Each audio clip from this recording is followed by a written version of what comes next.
Olá, começa agora o Meio Tempo, o programa da Escola de Comunicação, Mídia e Informação da Fundação Getúlio Vargas. Se você já acompanhou algum episódio, você já percebeu que a gente fala um bocado de comunicação contemporânea, do mundo digital, de como informação e desinformação circulam. Hoje a gente vai falar de um tema que pode talvez não parecer, mas tem a ver com tudo isso. Aumenta o som, que o assunto é arte.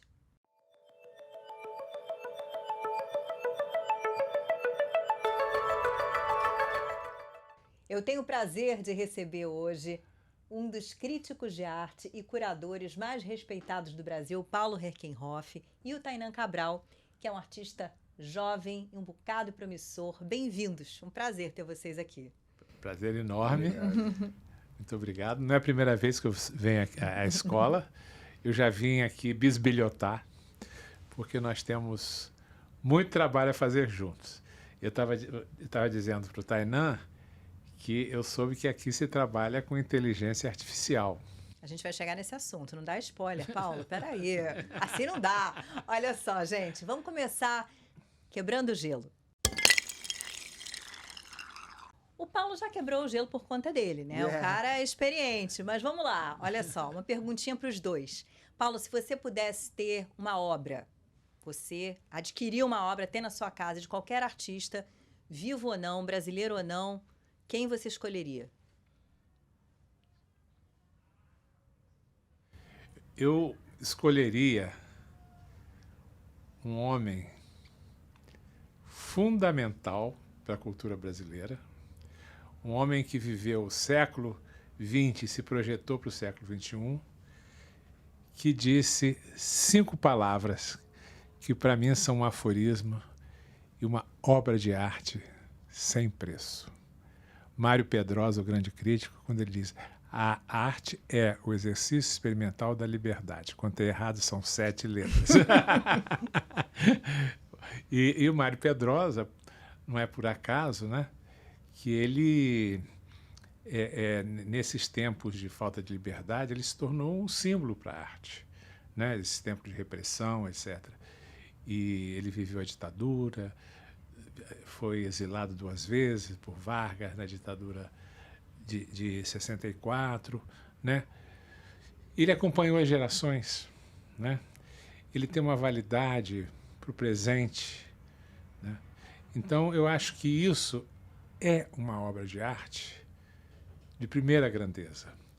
Eu também cito ele porque ele é uma das substâncias de ideias que carregamos para essa exposição, a 4ª geração construtiva. Outro spoiler, tá vendo? A gente vai chegar lá. Tá. Não adianta, não vai. Bota o carro na frente dos bois, Tainan, você. Eu sou velhinho, eu tenho pouca memória. Imagina, até parece, pelo contrário, acelerado. Tainan. Então, tem que ser só um, né? Acho que eu gosto muito de um artista chamado David Hammons, que pela forma que ele usa, assim, e aproveita os materiais, assim. Eu conheci não faz muito tempo, mas desde que eu conheci, acho que foi um êxtase, assim, tipo, ver os trabalhos dele, a forma que ele vê esse fenômeno que acontece assim nas coisas, né, na rua. Tem uma coisa chamada fenomenologia, que é uma coisa do olhar para coisas que já estão no caminhar da rua e você enxergar a arte naquilo. Então, ele tem algumas peças que retratam muito bem isso, né? Tem uns trabalhos assim específicos que eu mais gosto dele, que ele faz em lonas de plástico, sobrepondo lonas. Então, acho que eu teria um trabalho dele, assim, David Hammons. Ah, eu vou falar também, hein? Fala você. Olha, se brasileiro... Eu quero comentar depois. Tá, se fosse brasileiro, no caso brasileiro, é Maria Martins. Tem uma escultura daquela. Então, Maria Martins, não é? Um E dela. gringo, Gerhard Richter, aquele alemão incrível. Então diga, comente. Bom, eu conheci o David Hammons nos anos 90, quando eu trabalhei nos Estados Unidos, E eu gosto muito de dois trabalhos dele. Ele é um artista afrodescendente, ele é um artista que nos pega assim pelo pé, sem que a gente menos imagine, nós estamos enredados e objeto da piada dele. Por exemplo, né? Crítica ao capitalismo é uma coisa muito simples. Nevou, ele vai para a rua, faz bolas de neve e bota, vende-se bolas de neve. Maravilhoso. E dá numa sacolinha as bolas de neve. É isso que você fala, né? Maria Martins, para mim, eu vou botar no masculino, porque nós somos de uma sociedade machista, então eu vou dizer, ela é o escultor mais radical do modernismo brasileiro. Enquanto, por exemplo, Mário Pedrosa defendia no Monumento à Juventude, que era um casal nu, mas estavam nus em flores, quer dizer, como se dois adolescentes estivessem nus em flor, ali daquele jeitinho, todo bem comportado, porque ele estava discutindo a permanência da obra do Bruno Jorge num espaço público contra a vontade dos jesuítas daquilo que seria a PUC. Ela não, ela trouxe o desejo para a arte. E não é o desejo assim, nu em flor, não.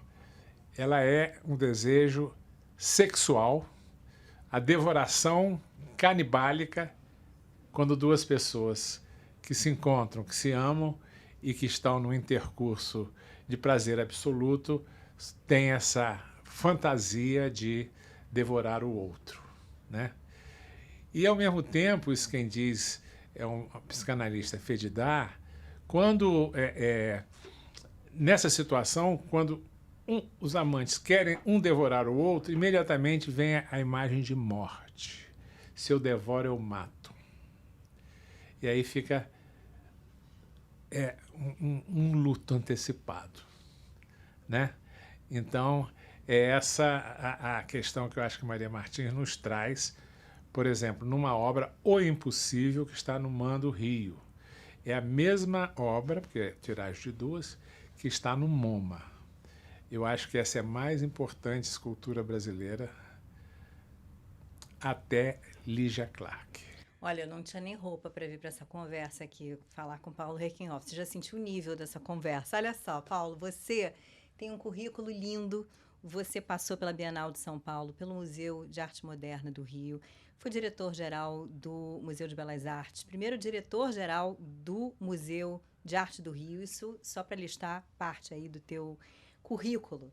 Passou pelo MoMA, tem Bienal de Veneza, tem um monte de coisa. E você é o curador da FGV Arte, que veio ao mundo com a primeira exposição em setembro de 2023. A exposição, você já adiantou aqui para a gente, a quarta geração construtiva no Rio de Janeiro. E aí muita gente deve estar se perguntando, mas como assim arte na Fundação Getúlio Vargas? Por que uma FGV Arte? Nós temos que perguntar ao presidente da Fundação, Carlos Ivan Simonsen. Mas eu tenho a resposta dele. Ele disse o seguinte, nós somos, a Fundação Getúlio Vargas é uma instituição de excelência na área das exatas, na área da economia, deu vários ministros, nas ciências sociais, na questão dos arquivos, né? E já temos uma experiência de publicação de livros. Mas eu acho que precisa, na nossa instituição, uma dimensão humanista que a arte traria. Uma dimensão simbólica diferente do que são as exatas, né? E ele chamou o Sidney Gonzalez, que já era o diretor da FGV Conhecimento, e depois Sustentabilidade, e disse, Sidney, temos que fazer isso, precisamos. O Sidney gosta muito de arte, né? Coleciona, vai a exposições, etc. Está sempre apoiando os artistas. E assim é que surge, né?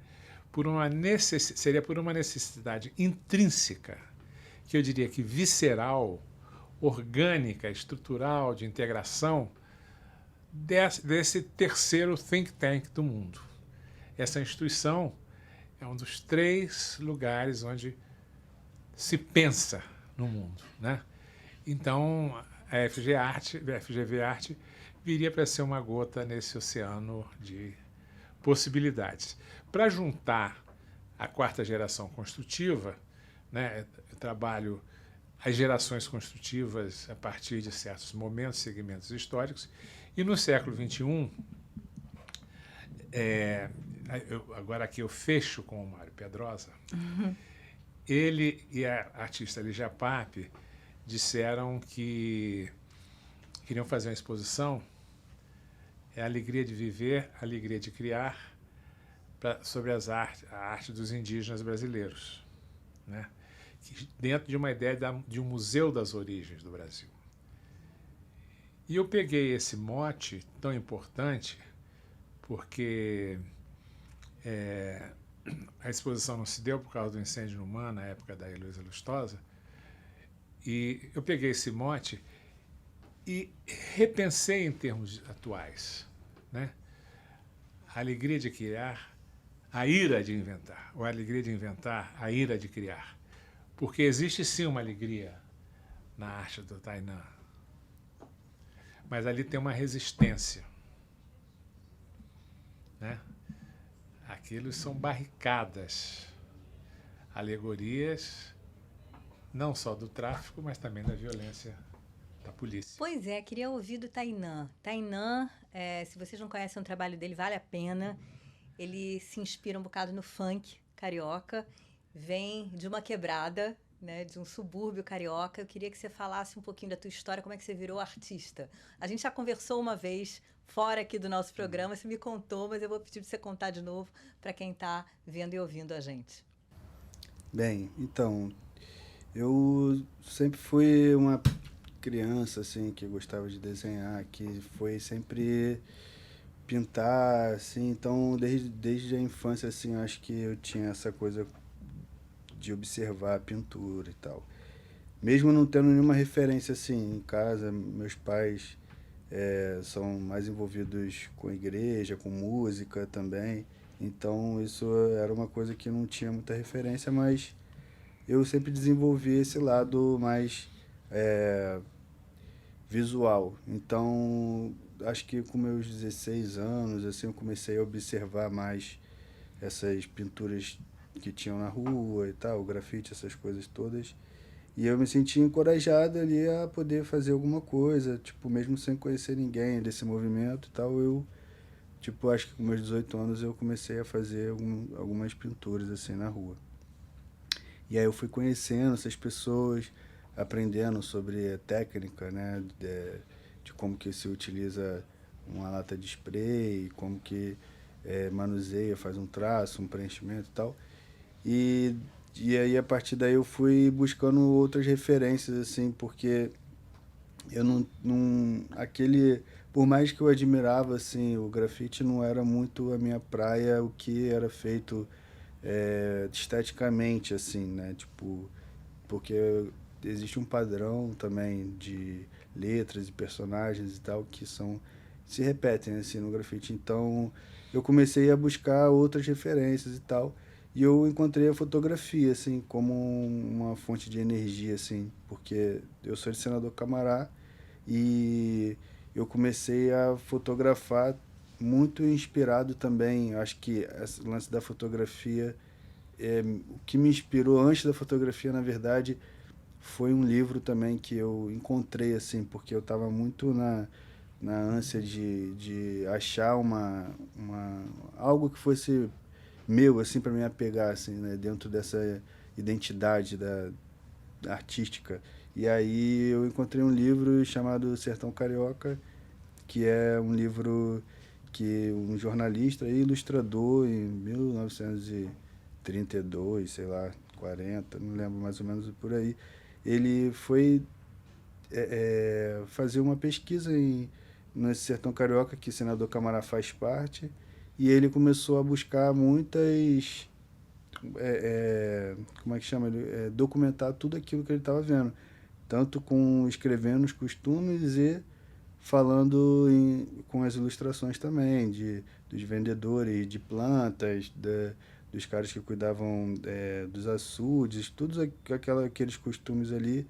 E o que me chamou a atenção foi que ele falava dali como um lugar que era esquecido, que era muito peculiar, com uma cultura muito peculiar, mas era um lugar distante e esquecido, né, do centro e dessa parte do Rio de Janeiro que a gente conhece. E eu fiquei assim muito impactado porque é um reflexo do que é hoje, né, ou ao contrário, mas ainda continua do mesmo jeito, assim, tem essa distância, tem esse esquecimento pelas autoridades e tudo mais, que faz ter essa periferia com vários problemas e tudo mais, apesar de ser um lugar muito rico, né, de cultura. Então eu comecei a tirar foto e como eu já tinha um trabalho em desenvolvimento que ele caminhava para um lado muito abstrato, eu trazia essas referências das fotos para essa pintura e eu comecei a criar um lugar, né, tipo, que não é um lugar real de uma figuração, de criar uma representação, mas ao mesmo tempo ela tinha uma fonte que era esse local que eu buscava retratar de uma maneira como se fosse uma miragem, né, de tudo isso que eu estava vendo. Então, eu acho que fui acrescentando camadas com o tempo de trazendo essa criatividade popular que tem no local também, a forma que as pessoas lidam com os problemas, de poder solucionar esses problemas, né, com arte, né, com arquitetura popular também. E aí você acabou chegando nos pneus coloridos que Pneus, estão na exposição aqui sim, da FGV Arte. que fazem parte também das barricadas, né? E diversos, eles são utilizados em várias coisas, mas principalmente nas barricadas, assim. Então, eu comecei a pintando as barricadas, né? Pintando arquiteturas inusitadas da periferia. E aí eu comecei a trazer isso também para as exposições de uma forma de falar sobre demarcação de território, né? De uma maneira também que fala sobre toda essa realidade, mas fala também sobre sobre uma arte também que ela é capaz de demarcar ali um local para poder dizer que também existe arte também nesses locais, tipo, uma arte que ela é genuína e tal. Então eu fui deixando fluir, assim, são coisas que eu não aprofundo tanto assim na explicação dos porquês, né? Eu acho que tem coisas que elas acontecem, assim, porque acho que acaba sendo um presente também, tipo, de você estar pintando uma barricada e depois você cria uma escultura também, que é uma barricada, né? Tipo, então acho que para quem não conhece a barricada não vai saber, precisa mesmo que dizer assim um pouco, né? Paulo, como é que você pensou o Tainan e os demais artistas dessa primeira exposição da FGV Arte? Cada artista é uma singularidade, né? Alguns são mais óbvios matematicamente e outros exigem um outro tipo de reflexão e também as descobertas. Você mencionou o sertão carioca, né? Naquela época se dizia que o sertão começava na central do Brasil. O sertão do Brasil começava na central, né?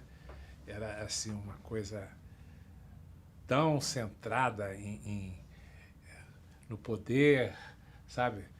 E esse livro é fundamental, tentando me lembrar o nome do autor. Magalhães Correia. Eu acho que é isso, uma coisa assim. E quando você fala que seus pais eram ligados à música, eu vou citar de novo Mário Pedrosa, mas indo à origem do pensamento dele, que é o seguinte: um filósofo do século XIX, britânico, Walter Pater, ele diz que toda arte aspira à condição de música, né? E a música estaria na matemática, nas suas variações, na melodia, etc, etc, né? E quando eu olhei a sua obra, me veio matemática, círculos, mas também uma certa relação com os touros, né? Que é uma topologia específica trabalhada pelo Tunga. Então você não está fora da história da arte, mas você está dentro da história da arte, fazendo um Tunga que o Tunga não conseguiu. O Tunga levou os touros dele de chumbo, subiu o Pão de Açúcar, mas não chegou a Senador Camará. Tá?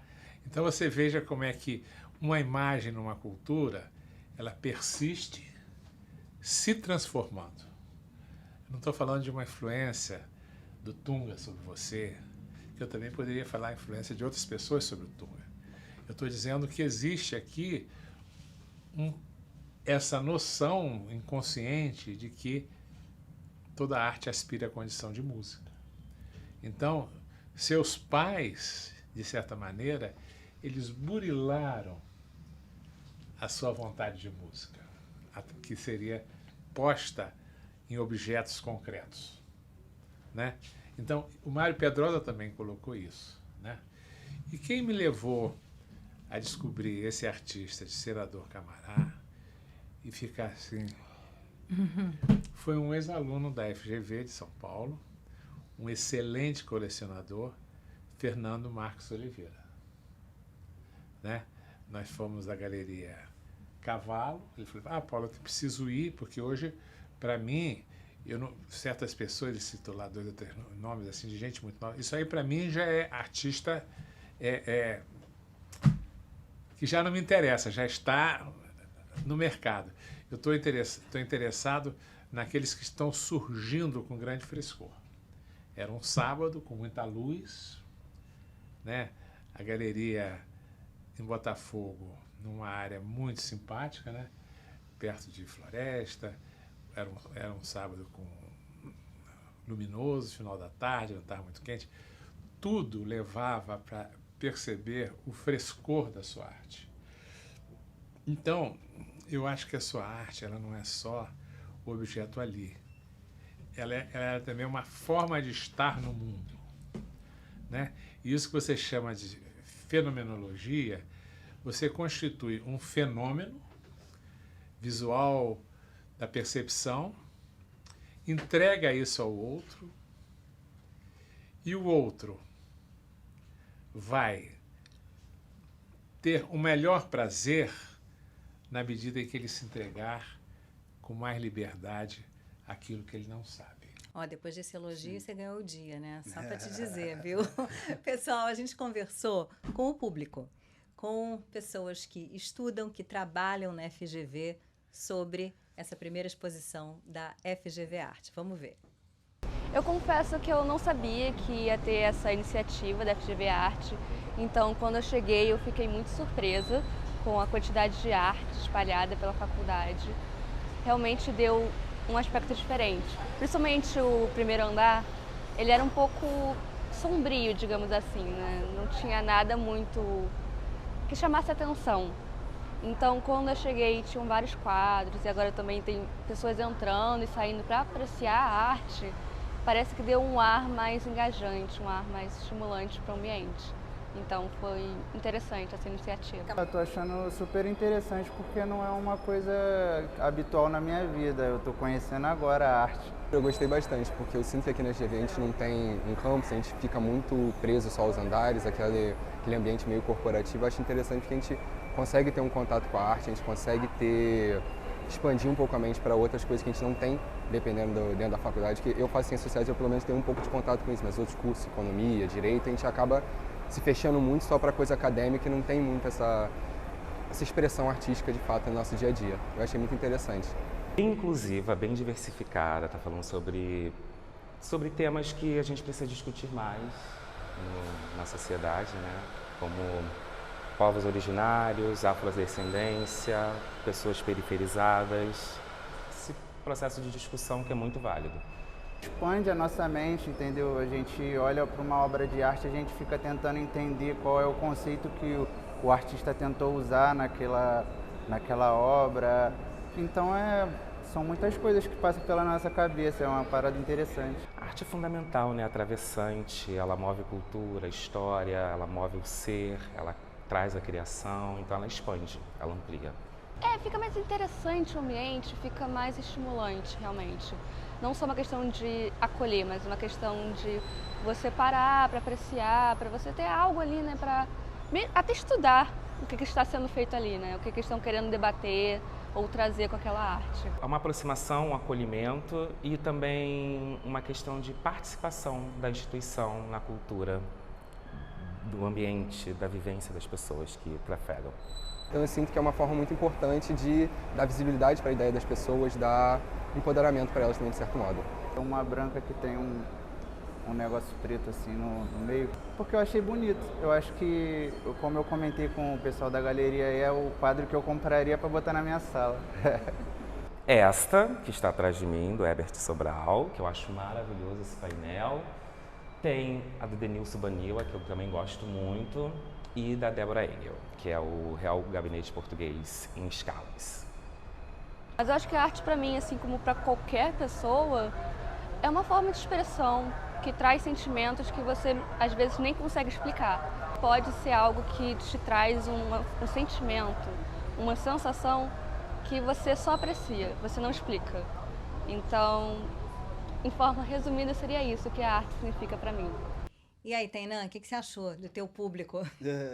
Cara, eu acho muito interessante quando pessoas que não estão muito habituadas a ter esse certo tipo de contato, elas conseguem perceber o quão importante também é, né? Tipo, a arte. Porque, assim, pra mim, eu fui criado, assim, numa família onde meus amigos também foram criados meio que da mesma forma do que eu, de enxergar a arte como algo um pouco banal, assim, sabe? Tipo, então, acho que foi uma luta também pra gente poder virar artista. Tipo assim, fazer a arte e poder viver.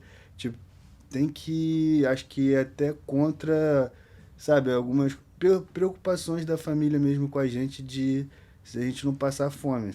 Tipo, porque a arte é uma coisa assim muito incerta e tal. Então, Você já se banca como artista hoje em dia? sim, eu vivo disso, vivo bem, assim, disso, né? Então, assim, pra você chegar pra sua família e você mostrar, assim, que as coisas estão dando certo, cara, é um processo, tipo, de acreditar mesmo, de, tipo assim, não desistir em nenhum momento daquilo, mesmo que esteja num momento mais difícil, continuar tentando de outras formas, seja estudando, seja aprimorando ali o trabalho, porque tem toda essa questão da galera da comunidade, do subúrbio, é difícil. Você tem que ter um emprego para você sustentar a tua casa. Então, assim, enquanto a arte não está dando aquele retorno, você tem que arrumar jeitos de fazer aquilo. Então, assim, eu acho muito gratificante quando a gente consegue chegar nos lugares e mostrar que aquilo ali é realmente importante também, né? Tipo,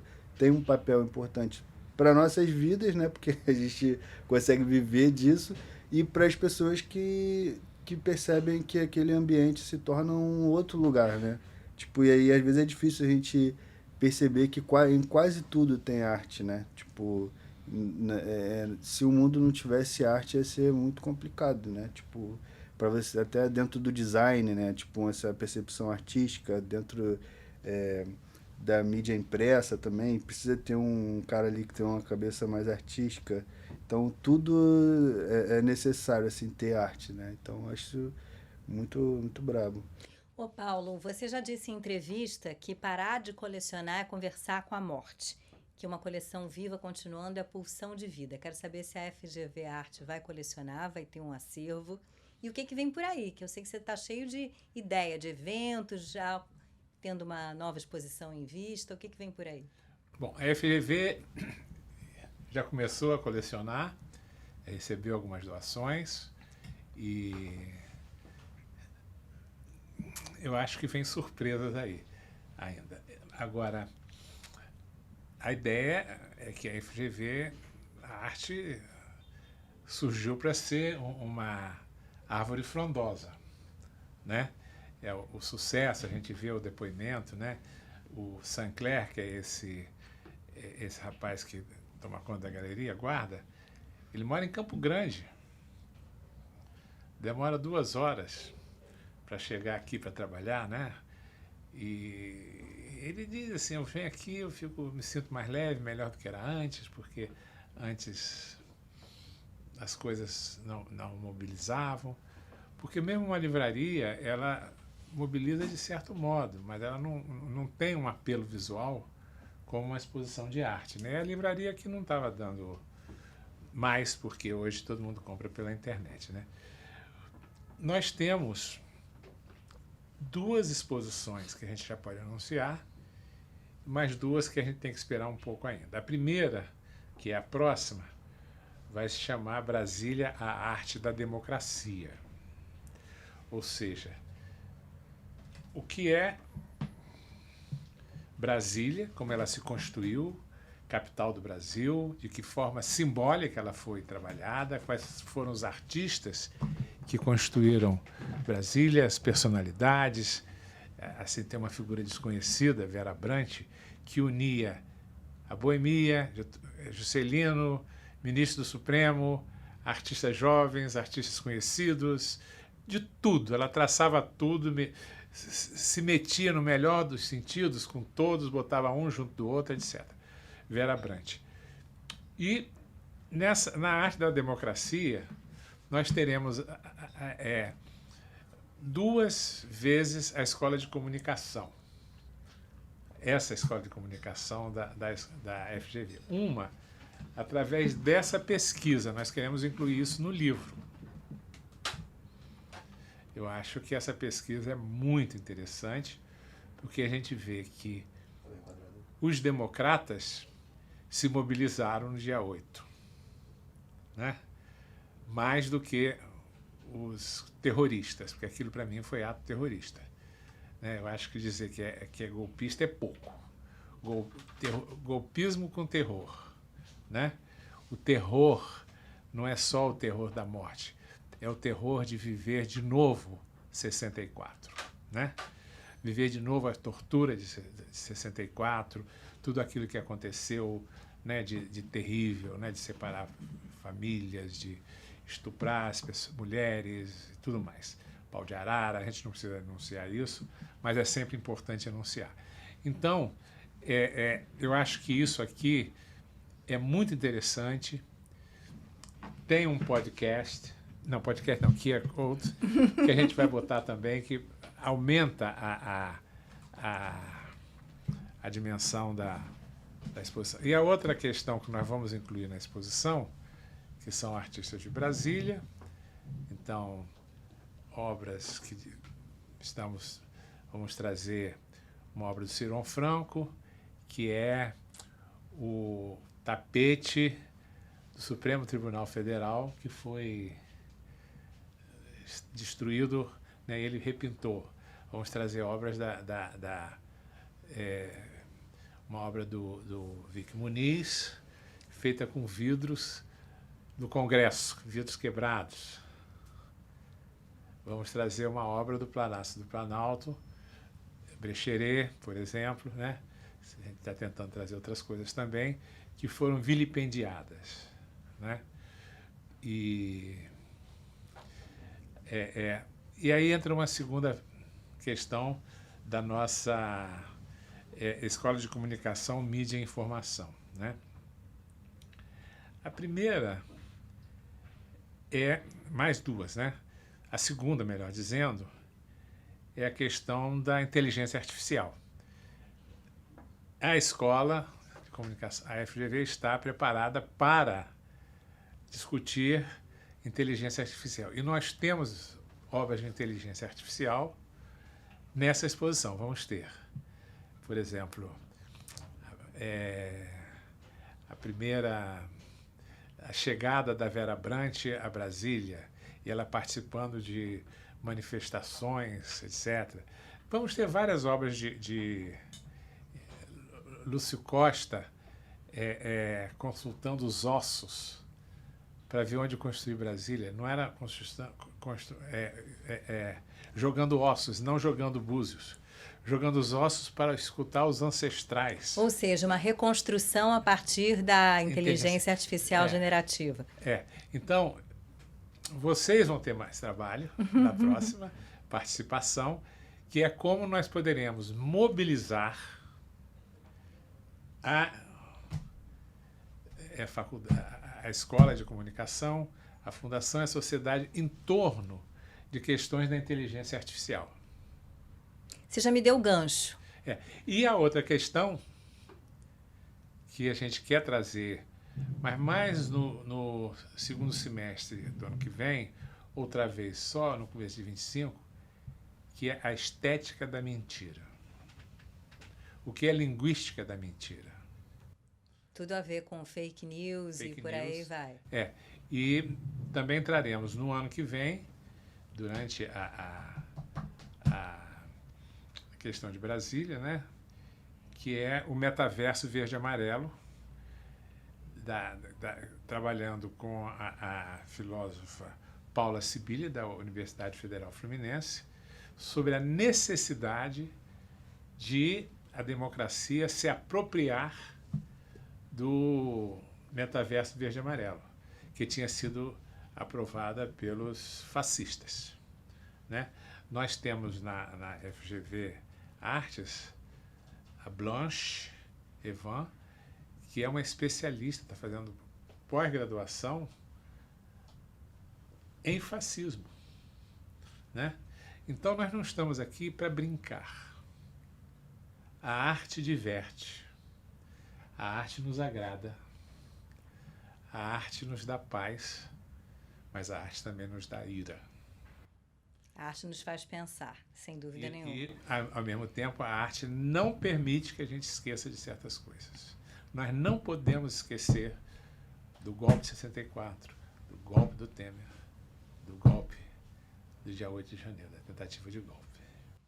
Bom, eu disse que você tinha me dado gancho, agora sim eu pego esse gancho. Você falou de inteligência artificial e é por aí que nós vamos agora. Rodou a vinheta.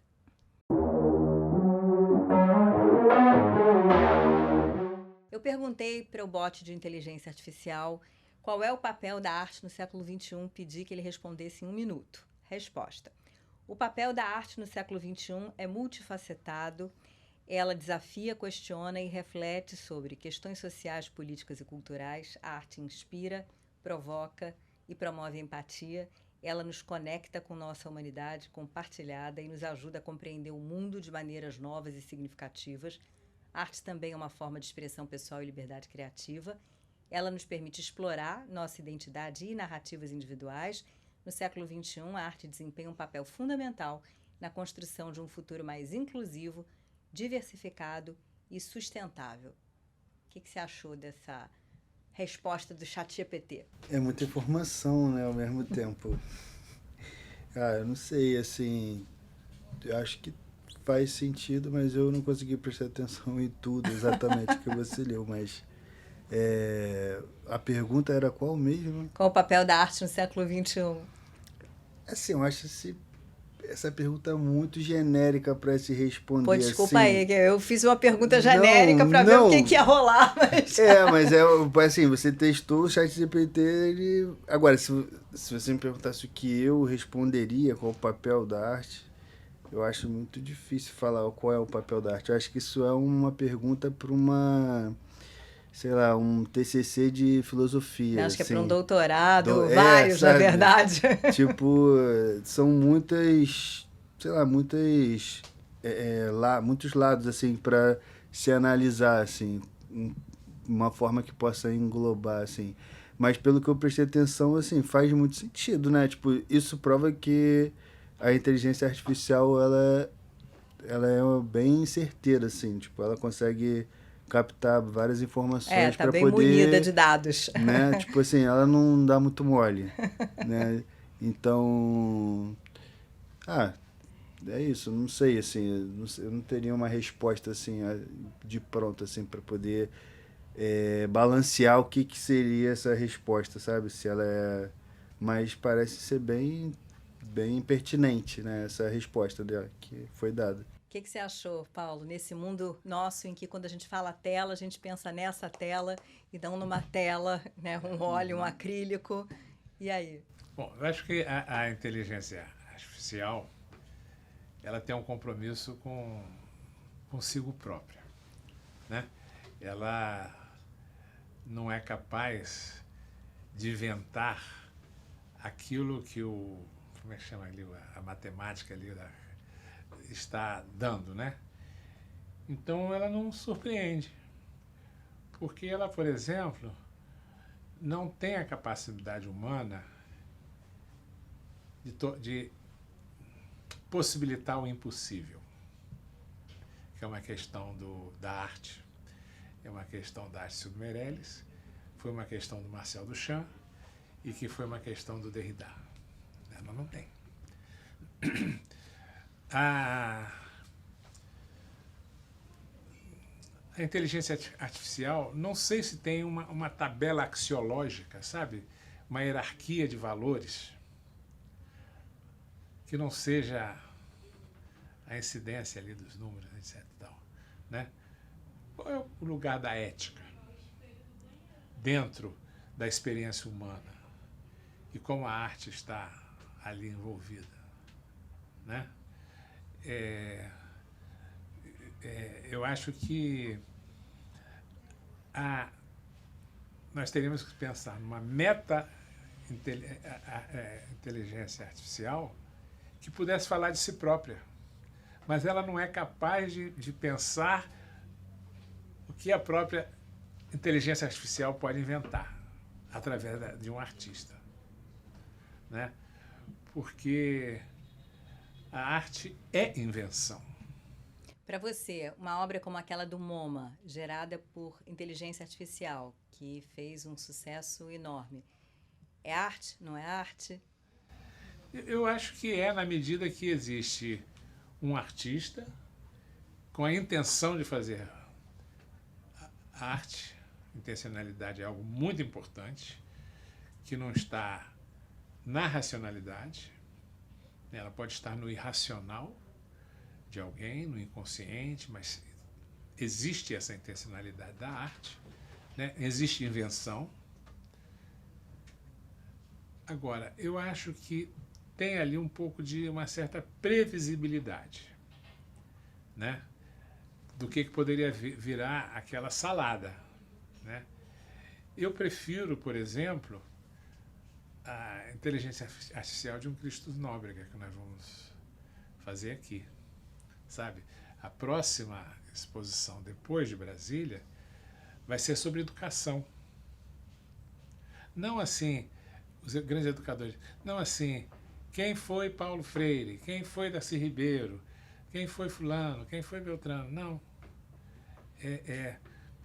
Como a arte interpretou essas pessoas. Então, por exemplo, a inteligência artificial usada pelo Christus Nóbrega de Brasília mostra o Paulo Freire fazendo palestras em Brasília. Paulo Freire que criou canteiros de leitura durante